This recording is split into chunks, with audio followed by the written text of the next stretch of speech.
Ayun na nga, tuluyan ng nagabaan ang ICC ngayon.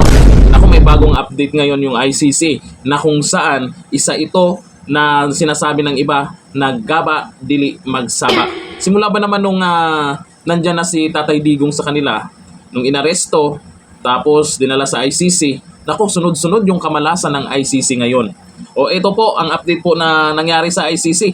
Dapat pauwiin na nila si Tatay Digong. Baka kasi madamay sila sa karma. Kasi yung iba ngayon may nakakarma na. Baka yung ICC madadamay kayo ha.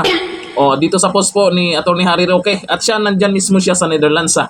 Sabi ni sa post ni Atty. Harry Roque, ICC software now withdrawn as part of US sanctions. How will ICC proceed against FPRRD manual typewriters? Yung yung software nila ay mukhang hindi na gumagana. Yung data nila, siyempre yung mga records, anong gagawin nila doon?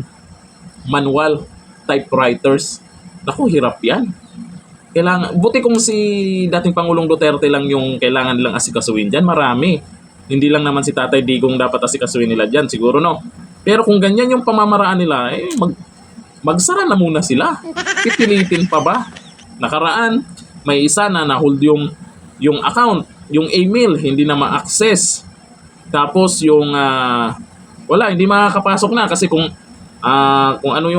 sino yung makipagtulungan din ay talagang mananagot sa Amerika. Alam nyo, hindi titigilan po ito ni President Trump, itong mga to, yung ICC na to, kasi ayaw talaga niya dyan. At pangalawa, dinagdagan nyo pa na nandyan yung kaibigan niya.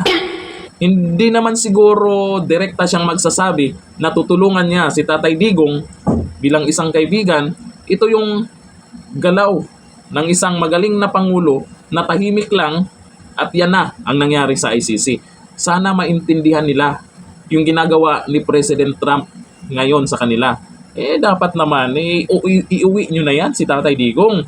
Hindi lang yan, malamang baka may mga susunod pang kamalasan ang nararanasan nyo kung makipagtulungan kayo sa mga bangag.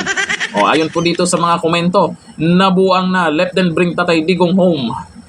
Sabi pa ni Cindy D. Guzman. Sabi ni Bill Hora, they will use a notepad and then print. Ako, hirap no? High-tech na tayo ngayon. Tapos yung ICC, ay sila yung ibang paraan na naman yung sa kanila. Parang sila yung nahuli. Nahuli na sila ngayon kasi hindi na wala ng access. Sabi nila, Blatcheka, simula nang nakipagsabwatan sila sa mga bangag kontra Duterte, may mga issue na din sila. Ahaha. Gaba yan. Yan yung sinasabing gaba.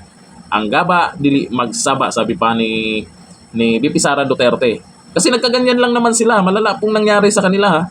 At hindi po titigilan din ng President Trump po yan kasi ayaw na nila sa ICC. Ngayon, siyempre alam ni President Trump na yung kaibigan niya andyan, ay papahirapan talaga kayo niyan.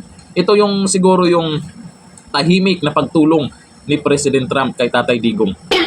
Sabi ni Annalisa, humanda ang mga bangag. Naku, magkakauwi na yan. Humanda talaga sila dyan. Sabi ni Tatang Peter, losing their integrity. Mercy. Sabi ni Asawani, good for them. They have to do manual proceedings. It's their karma.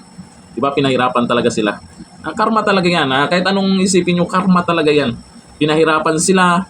Yung isa dyan, si Kan ba yung pangalan? Na freeze yung account. Sabi pa ni, sino yung gobernador na natalo? ICC sa inyong kagaran. Gumaganon pa. O saan siya ngayon? Iyak na. Tinalo sa Cebu. Kagaran ka dyan.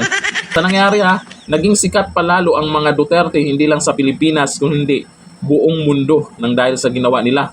Tapos, ano yung dahilan? Dahil yung mga bengeg ay ginanon. Yung iba nga, dapat yung unahin, yung mga kurakot, yung mga rapists, yung mga addictos, yung dapat unahin, di ba?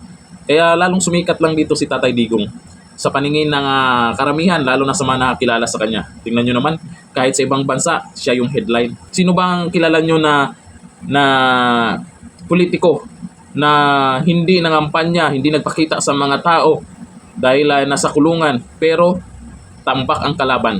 Sino ba? Si Tatay Digong lang nakagawa niyan. Pikat kayo dyan. Hanggang dito lang. Thank you. Bye-bye.